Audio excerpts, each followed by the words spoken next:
Hello दोस्तों, स्वागत है आप सबका आपके अपने YouTube चैनल एकलव्य एस्ट्रोलॉजी में। और दोस्तों, आज फिर से अपूर्व पाठक जी बहुत दिनों बाद हमारे साथ मौजूद हैं। आप में से बहुत सारे लोगों ने इन्हें बहुत बहुत याद किया है कि अपूर्व जी को लाया जाए। ऑफ कोर्स अपूर्व जी तो आते रहेंगे ना, एकलव्य टीम अब तैयार हो चुकी है बिल्कुल। तो समय समय पर अपूर्व जी आते रहेंगे। और आज अपूर्व जी किस विषय में बात करने वाले हैं ये मुझे भी नहीं मालूम है। आज आज ये अपने पिटारे में से क्या खोलने वाले, किस डिक्टम की बात करने वाले, क्योंकि ये एक बहुत ट्रेडिशन और उससे सीखे हुए आदमी है, क्लासिकल एकदम सब आता है इन्हें। तो आज ये किसके बारे में बात कर रहे हैं ये आज इन्हीं से जानते हैं। और ज़्यादा बातों को घुमाते ना घुमाते हुए हम सीधा इन्हीं से पूछेंगे। लेकिन उससे पहले एक आप सबको एक सूचना देनी है कि फाउंडेशन कोर्स हमारा 20 फरवरी 2022 से स्टार्ट होने जा रहा है। मज़ा आएगा। बहुत सारे लोग जो बहुत बड़े बड़े कोर्सेज भी कर चुके हैं, शायद उनको भी फाउंडेशन कोर्स में आना चाहिए। तो आप में से जो भी इंटरेस्टेड है वो डिस्क्रिप्शन में नंबर दिया हुआ है ना, आप वहाँ पे कॉल करके अपना रजिस्ट्रेशन करवा सकते हैं। तो चलिए अपूर्व जी, आप बताइए आज आप क्या, पहले तो आपका बहुत बहुत स्वागत है। और बताइए कि आज आप धन्यवाद धन्यवाद पिटारे में सर। से क्या खोलने वाले हैं। सबसे पहले तो धन्यवाद आपका कि फिर आपने याद किया और बस हम चले आए। लेकिन कुछ इधर भी तबीयत नासाज थी, इसलिए लोगों से क्षमा चाहते हैं कि बहुत ज़्यादा वीडियोस कर नहीं पा रहे हैं, या इसी की वजह से थोड़ा कोर्स भी अपना डिले हो गया है, जो कि पहले 6 से था 20 से स्टार्ट हो रहा है।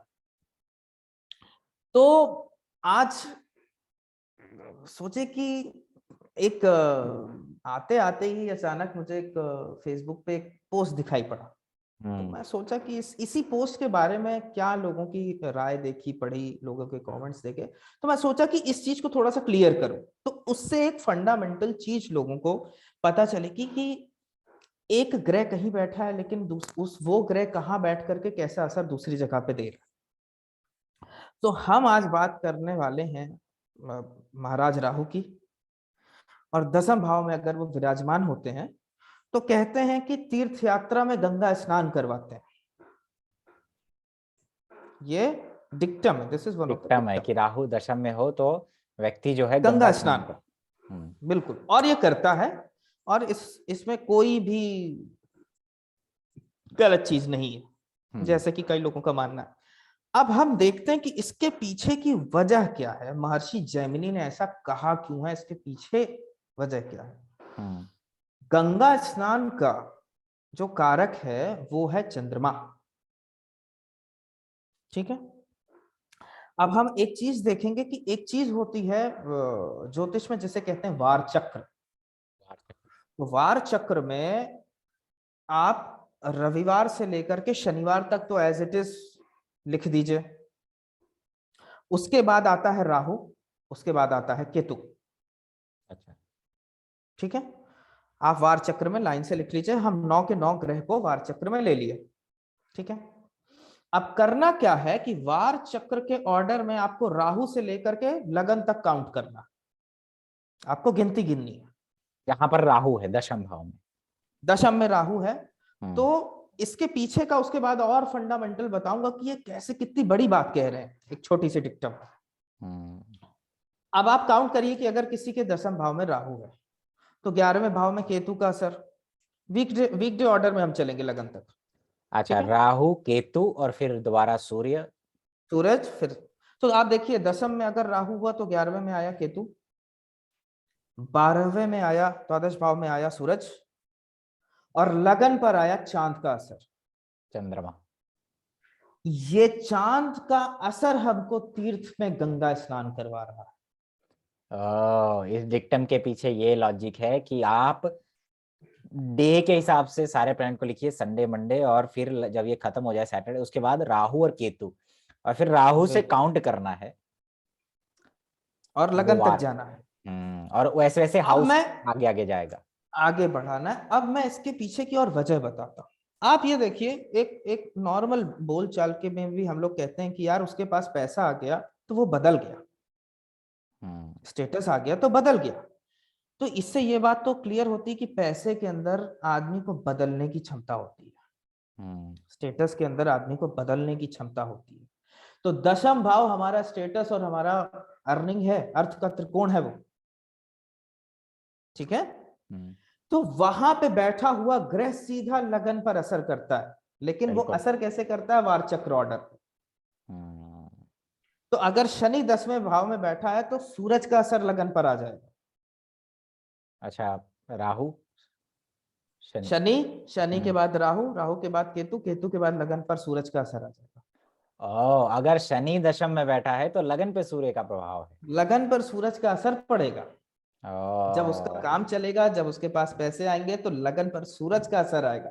वो आदमी हो सकता है बड़े ईगो में आ जाए, अहम की भावना जग उठे उसके अंदर, डिपेंडिंग अपॉन द कि कौन सा लगन है, सूरज उसमें किस तरीके का असर दिखा रहा है।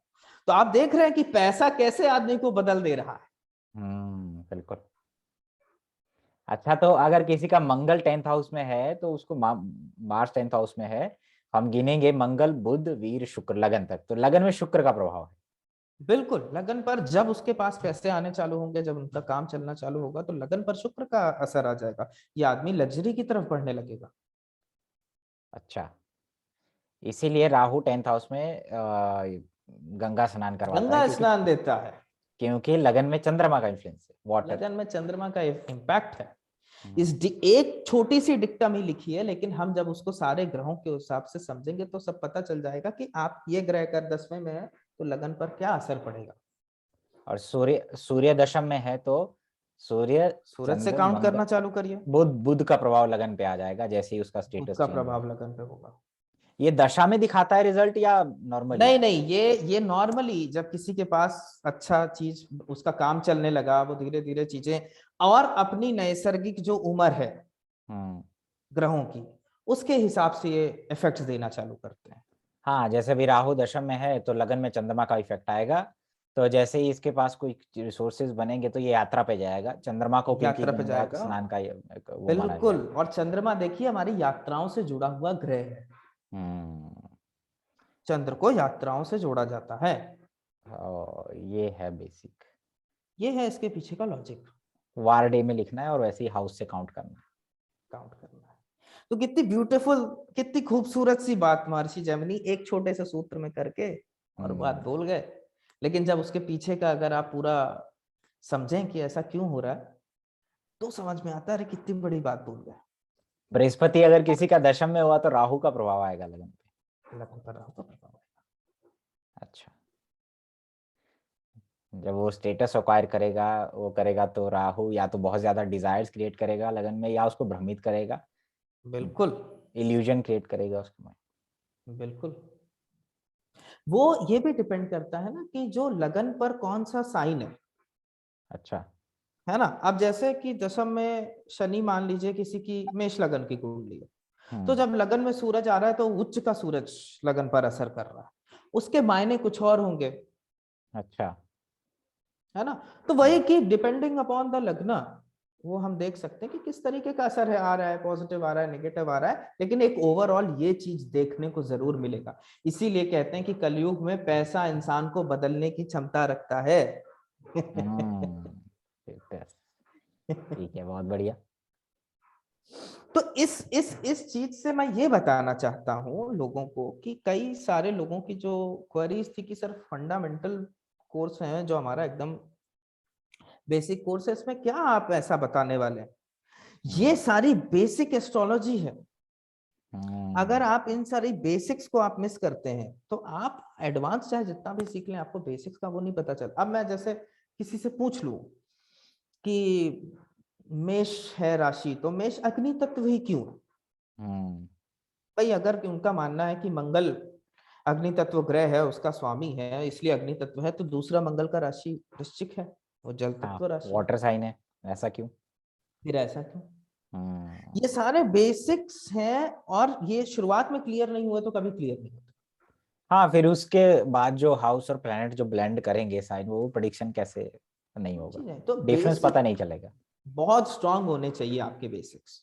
और ये डिक्टम समझाने का यही एकमात्र मतलब था कि आज हम ये बताएं कि कैसे बेसिक्स हमारी चीजें क्लियर करते हैं। ठीक है। बहुत बढ़िया। आज बस इसीलिए छोटी सी वीडियो पर लेकर के आया था कि मैं बहुत ज्यादा नहीं बोलूंगा ना बहुत ज्यादा कुंडलियां देखी जाएंगी बहुत इस बढ़िया है, एक। जिसके लिए समझने वाली चीज है वो इस चीज को समझेगा कि हाँ, इसके पीछे वार की का गहराई कितना क्या है। महत्व है। जी बहुत बढ़िया अपूर्व जी, बहुत अच्छा लगा। और बिल्कुल इस वीडियो को यहीं पे ख़त्म करते हैं। और बिल्कुल। इस वीडियो को इंग्लिश में भी थोड़ा सा अगर हम ट्रांसलेट करेंगे तो। हाँ जरूर, मैं अपने इंग्लिश व्यूअर्स के लिए भी इसको इंग्लिश में ट्रांसलेट करना चाहता हूँ।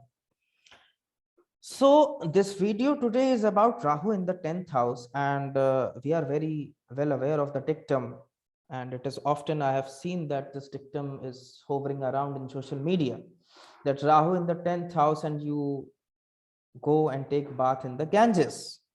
Okay, so we will see today that what is the logic behind this dictum and why Maharishi Jaimini has written this. So this is the concept that you have to write the planets in the weekday order. All right. So what you do is you take the Sunday and you write up till Saturday, and then you add Rahu and then you add Ketu. Okay. So you have got the set of 9 planets. And now what you do is you place your finger in the 10th house where Rahu is and start counting in that weekday order which you have written. So suppose now Rahu is in the 10th house. So you count 11th house, which is Ketu, in the weekday order, and then in the 12th house, which is Sun, and then on the Lagna you have Moon. Correct? So Moon in astrology, you when you read it, that Moon is the Karaka for traveling. Moon is a significator of traveling, and Moon is the planet which makes you take a holy dip in Ganges.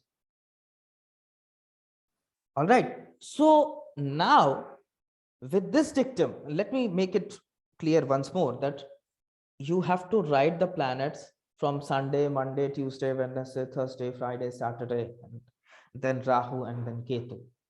And any planet, whichever planet is there in the 10th house, you just start counting from that planet up to Lagna, up to the ascendant.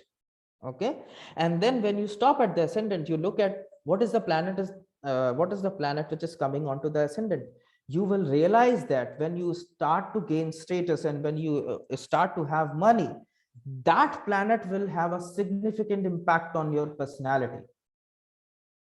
All right. So suppose somebody is having say Mercury in the 10th house. All right. So we count that Mercury, Wednesday, then in the 11th house it is Thursday, then in the 12th house it is Friday, and then the Lagna it is Saturn. So as and when he will have money and status, that person is going to work very hard because Shani works very hard. The person will get an influence. The person will Saturn. become hardworking himself. So depending upon the sign, the planet will manifest, but it will manifest. So now you see the logic behind this dictum is coming from another concept, which is a beautiful concept of Var Chakra. That's great. So a planet being in the 10th house is impacting your Lagna in a significant manner. Okay, so the technique can be used in a different ways. It can be like absolutely Jupiter in the then 10th house. Then in the from the 10th house only you start. This is peculiar to the 10th house. All right. So the person having Jupiter in the 10th house will get the influence of Rahu in Lagna. When he or she start earning, or yes, let us count Jupiter in the 10th, then Friday Venus in the 11th, then Saturday in the 12th Saturn, and then Lagna is having Rahu. So he might become very obsessive or delusional about things. Yeah, it can be he will become more materialistic or more obsessive. Yeah, materialistic. Or he can start like Rahu is shadow. Rahu is like you show something different to you are people, something and then you are portraying something else. Yeah, so he will start behaving like this. The illusion which it creates. Yeah, Rahu. because Rahu gives clouded vision. Okay, so it's a very nice technique, and I think people will make many more techniques out of it. Right now I'm thinking of some You know, I got a hint. Now I'll make many techniques out of it. So with this technique, I would like to tell our viewers that the foundation course which we are launching, the foundation is very necessary step. You cannot miss it. Yeah, okay. That's good. Once you miss it, you will not have that kind of a clarity in your foundations. So that's what we are going to do in our foundation course, and you're most welcome to join it, which is starting from 20th 20th of February. September. Yeah, so we'll Okay, be there. so thank you so much, Apurva Pathak ji. It's so nice of you. And I think, including me, many other people have learned a lot of things from this video. I hope so. So, I hope so. okay. I just Thank you. pray Thank you to so much. everyone that they learn something from it. Thank you.